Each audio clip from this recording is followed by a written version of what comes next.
He is, along with Michael Holley, the host of Brother from Another, which is after this show every single day on NBC Sports on Peacock. Joining us on the Mercedes-Benz Vans phone line is our friend Michael Smith. How you doing, Michael? What up? Well, lots. Right? Lots going on. All right, I'll give you the floor on Aaron Rodgers being out. He's not vaccinated based on everybody's accounts. And what do you think about all of that, Michael Smith? I guess the word I'll hone in on is lie. And did he lie? Well, obviously he wasn't completely forthcoming, but from Aaron Rodgers' perspective, I mean, I think we all know that Aaron has a reputation as somebody who likes to fancy himself as the smartest guy in the room. Likes to be clever.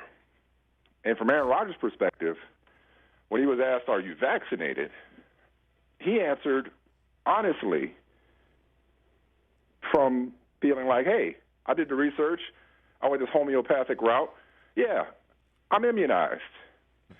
The right question, and I'm not blaming the reporter for not asking this question, but if the right question should have been, in hindsight, are you in complete compliance with the NFL's rules that in order to be considered fully vaccinated, you took Moderna, Pfizer, or Johnson & Johnson? Who in their right mind would have asked that? Because nobody would have expected somebody to skirt a direct question by obfuscating, which is what he did. I say all that to say I have less of a problem with his answer to the question than I do how he behaved in the months and weeks since. Because for you to go out maskless and flout the protocols the way he seems to have done, and furthermore, it's not just an Aaron Rodgers problem. My problem is with the Packers and the NFL and whether or not they turned a blind eye for fear of pissing him off more than they already had, to him going to a Halloween party just the other night as John Wick. Great costume, should have had a mask, shouldn't have been there.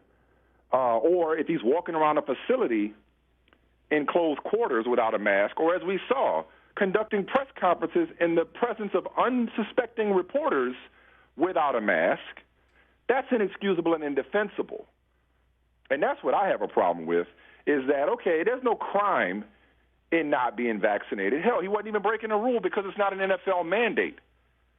But the cover-up, the collective cover-up from Rodgers, from the Packers, from the league, that's problematic.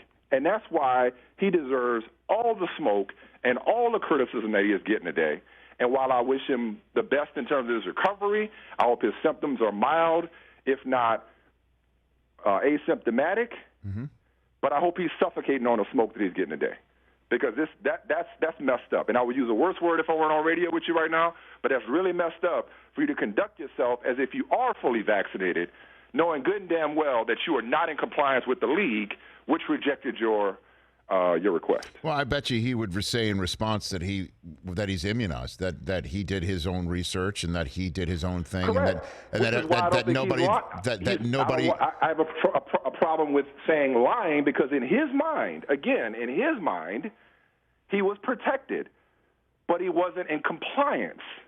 And if you're not in compliance, you can't go walking around flouting the protocols without being punished. So that's why I assign blame not just to Rodgers, but okay, it's one thing for him to figure, hey, I know better than Dr. Fauci. I know better than all the scientists who say that these vaccines are the best protection, because I've done my own research on YouTube University or wherever it is I got my information from. Okay, that's on him.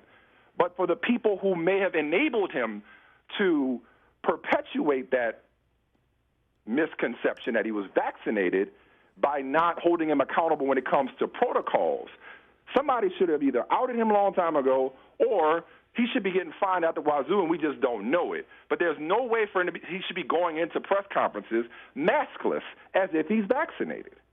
And that's on the team in the league.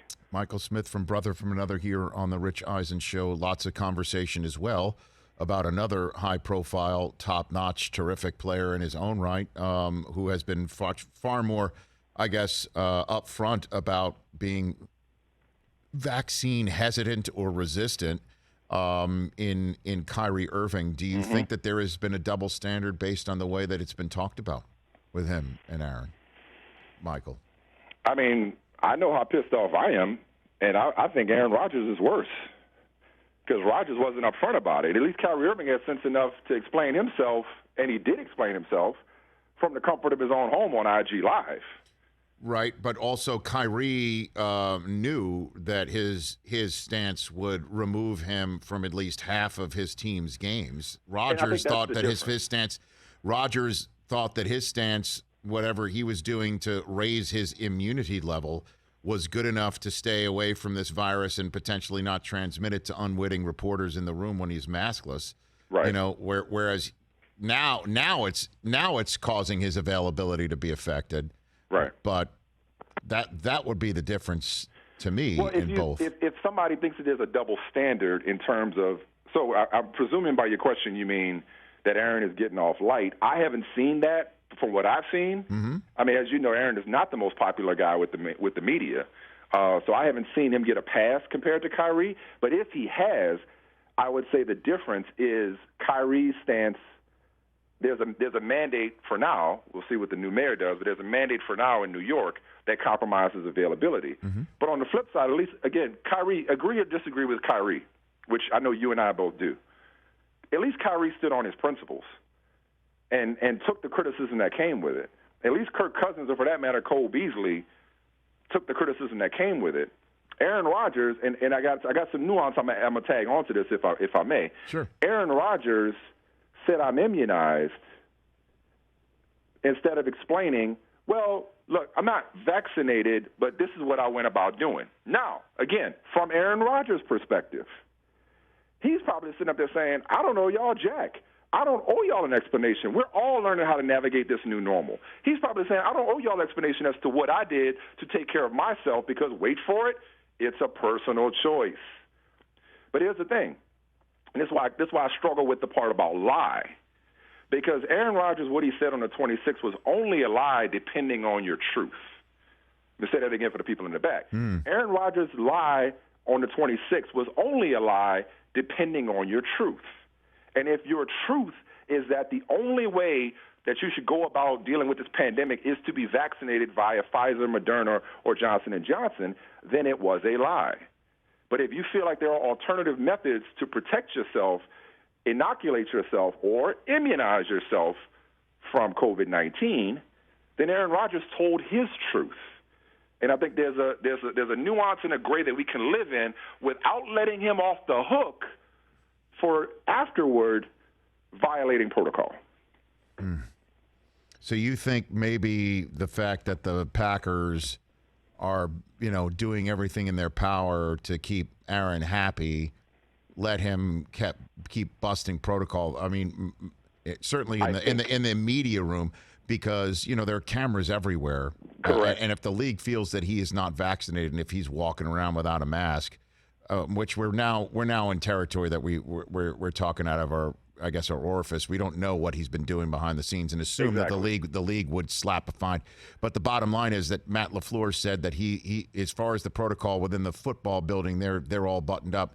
As far as the protocol in the media room, that's not his bailiwick. That's what he basically said. Yeah, no, I agree with all of that. I mean, that's why the operative word is think. I think that they've been helping him cover this up. Because from what we've seen, he hasn't been conducting himself as an unvaccinated person. Like, based on the protocol, he should have been at the Halloween party. Great costume. I love John Wick. Should have been at that party. Now, not that they can lock him up or have him hermetically sealed when he's away from the facility, but nonetheless, there are strict protocols for unvaccinated players that he clearly was in violation of, whether it's the media room or out in public where we could see him. You're right. There are cameras everywhere. The NFL knows when you went to the bathroom and how far you were away from the next person at the next stall. Like, they got cameras everywhere, and they should have been fining him. So the real question is, was he being disciplined when and if he violated protocol behind closed doors? And if he was not, why not? Because that's why I say he was being enabled, because nobody would have suspected unless you listened carefully or knew that he wasn't vaccinated. Nobody would have suspected, because not only did he say, I'm immunized, in response to that direct question, but he behaved as somebody who was vaccinated in accordance with NFL rules. So I don't know. You're right. I don't know for sure what he's done behind closed doors. Right. That to me is the missing piece, because I don't want to reserve all my vitriol for Aaron Rodgers if the team and the league was walking on eggshells with the reigning MVP. Michael Smith of Brother from Another joining me here on the Rich Eisen Show. And again, I'm sure this is a topic of discussion with you and Michael Holley coming up at the top of the hour, as well as Odell. I have no idea what's happening there, other than the fact that Odell feels that he should get the ball, which every receiver does. I don't know if he told his dad to put out that video of him not getting the ball right just when the trade deadline hit. I don't know why the Browns didn't trade him. I mean, just give him away. I mean, it makes no sense. You could at least control where he goes. Now they can't, right? They had that opportunity. Now they can't. Now what? They're going to just keep him at home, which is not legal for a very long time. I don't know what the hell's going on, man. I don't know what's happening. But I'm sure you're talking about what's on your mind on that subject matter. I mean, Kevin Stefanski might want to take a page out of his division rival Mike Tomlin's book. Volunteers, not hostages. I love that. How great was that soundbite this week? Tremendous. The guy, I mean, he's 2 for 2 straight weeks. He's just hitting home runs, man. Probably more if we really listen to it all. Bet, it's like, sure. dude doesn't miss. But no, listen. I don't know how you feel about parents, especially parents of adult professional athletes, interjecting themselves in situations like this. Right. I just tend to think hit dogs holler. And I'm like, if anybody within the Browns organization, in particular Baker Mayfield, is offended, and he said he wasn't. He said he was surprised but not hurt for his part. He said that with his own out of his own mouth. If anybody has a problem with what Odell Beckham Jr., the YouTube video he reposted to his Instagram account, I mean, I would ask first, well, is it true? I mean, is the eye in the sky lying? Right. Is Odell Beckham running wide open and the quarterback, for whatever reason, isn't throwing to him? That's problematic, and that should be your issue, not that somebody had the nerve to call it out, number one. Number two, from the Browns' perspective, and some people said there was no trade market for Odell Beckham. I think we'll see just what kind of market there is once he's a free agent, because I have to imagine that there's more than one team that's going to be lined up willing to take on his abilities. There's no doubt. But here's the thing. If you're the Browns, this is why you stuck like Chuck, because the Browns know in their heart of hearts this is an organizational failure when it comes to not getting more out of a generational talent. I refuse to believe that this kid is washed. So it's an organizational failure. I know the previous regime acquired him, but there's no way that he should be this unproductive. They know that he's going to go somewhere else and make them look bad. And I think that's what the reservations are about right now. If we cut him, there's going to be a robust market for his services as a free agent, and we're going to be paying him the ball out for somebody else. Yeah, and we had Mike Silver on in hour one. It was his report yesterday that nobody in the building is saying that he has created a problem. He hasn't. Right. He hasn't hit the hornet's nest. He hasn't done anything that has been associated with any, if you will, prima donna athlete. Even though his feelings just hurt? I don't know what it is, man. I don't know, because if you had the ability to, if you didn't want him, or he was doing something, or you were pissed about that video, right? Let's just even say it was the video. Let's just even say that's what it was, or that was a last straw of stuff going on in the building that we have not been privy to.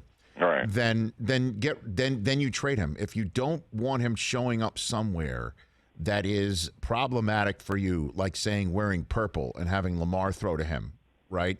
Yeah. So, like, if you want to prevent that, then you had that opportunity on Tuesday. Correct. You didn't do it for whatever reason. Now you say stay home. I mean, that's not a long-term answer. Dude, the Texans traded Mark Ingram to the Saints for like a 2030 7th-round pick or some crap. I mean, it was like, I was like, damn, they traded him that far out? Like, it was like you could get something for him if you want. Now, I know the balance of the contract could be tricky, and maybe it's a salary cap thing. Maybe Sure. it's not that easy. Right. But point being is, like, Right. he hasn't, again, we're not in the building, but we haven't heard, if he were a disruption, if he were such a malcontent, we'd have probably heard that by now. Yeah. Because that would have fit in with what a lot of people conceive of Odell Beckham anyway, right? So we haven't heard that. You're telling me that it's addition by subtraction to get rid of Odell Beckham for an offense that hasn't cracked 17 points in his last 3 games? So that's my thing. It's like, so if the tipping point was this video, that's crazy. Are y'all just embarrassed? As you should be. So fix the problem. The problem isn't Odell. The problem is that you're not maximizing Odell. So they didn't if he was a problem, you're 100% right, Rich. Timing tells all here, because if he were already a problem, they would have done something by the trade deadline. Yeah. But what triggered this seems to be the events of Tuesday, not just the dad's video or him reposting the video. LeBron. But LeBron. How about right. LeBron? That seems to have triggered this entire sequence of events. So now you're going to release him for nothing behind that because you're offended because somebody told the truth about your offensive operation and his lack of execution as it relates to arguably its best receiver, probably his best receiver, even coming off the ACL. So to me, this is just the Browns browning again when we thought they had turned the page on that. And if he goes somewhere else, I have a hard time believing that the Browns aren't going to end up with egg on their face. They should have taken care of this a long time ago. But now, I mean, what is there to discuss? Like, what are your options? And he seems to be ready to play. So you're telling me this is addition by subtraction? I just find it hard to believe. Me too. Michael, great stuff as always. I'm sure it's going to be a great show with you and Michael Holley. Who else is on it? Anybody you want to drop? Darius Butler, great. Former cornerback with the Colts and Patriots, is on the show as well. Chris Sims doing his usual Thursday appearance. Great. And I mean, there's so much to talk about, man. I don't know how you've I don't know how you got it all in the show. I'm about to dive into this Robert Sarver story real quick. I know this is I hope I get this right. This is the Mike White fan show. What's it called? The Mike White fan club show. Stop Michael. it, guys. Just Mike appreciate greatness, Michael. The Jets that's are all. allowed to have good things happen to them, and Yes, that's they how we're going are. to. Thank you. But wait, I don't know what your clock is, and I don't hold you. I want to hear from you because I'm sorry I haven't listened to the show. I want to hear from you. Yeah. Like, I think this is fantastic. Of course it Even is. if it means that the second overall pick was unnecessary on a quarterback and you got to move him, I think this is fantastic. Thank you, Michael Thank Smith. you, Michael Smith. Maybe Thank coming you. from a man like you. That's what I'm saying. This does not equate what you have inferred. What do you mean? And It's now exactly what it I is said. Not. Michael Smith no. echoed what Brockman and I were saying. Exactly, Yes. which The means second overall Mike pick White's being a backup success. is Mike amazing. White's success is a problem for the Jets, and I'm saying no. Who said a problem? How do you look at it as a problem? God. Are you serious, Rich? I don't know, Michael. He's bugging right now, man. You talking like you know how they say this is why we can't have nice things. You talking like somebody who just doesn't know what a quarterback looks like since 1968. Oh my. So it's like you don't even know, like, who cares what round you got him in? If this dude is better than Zach Wilson, and in one game he looked better than Zach Wilson has all season, if he's better than Zach Wilson, then you figure out the Zach Wilson problem later, and now you got your quarterback. It doesn't matter how you get one. The fact that you got one, or maybe two, Thank you. you've gone the entire lifetime without having Preach. one. Thank you. Now you might have two. Thank you, Brother Smith. Thank you. Thanks. Can I Thanks, get an Michael. amen? Thank you for chiming in on that very important subject matter. Is this Thank my you. last appearance on this show? Not at all. Not at all. I thought we were in a trust There's tree no in the cancel nest, are we culture not? here. There's no Jets cancel culture. All right, Take man. I care love of y'all. yourself. Y'all be Right good. back at you. Michael. The great Michael Smith. All right. Why'd you wind him up like that? Hey, you watched all the way to the end. Thanks for that. Watch more right here.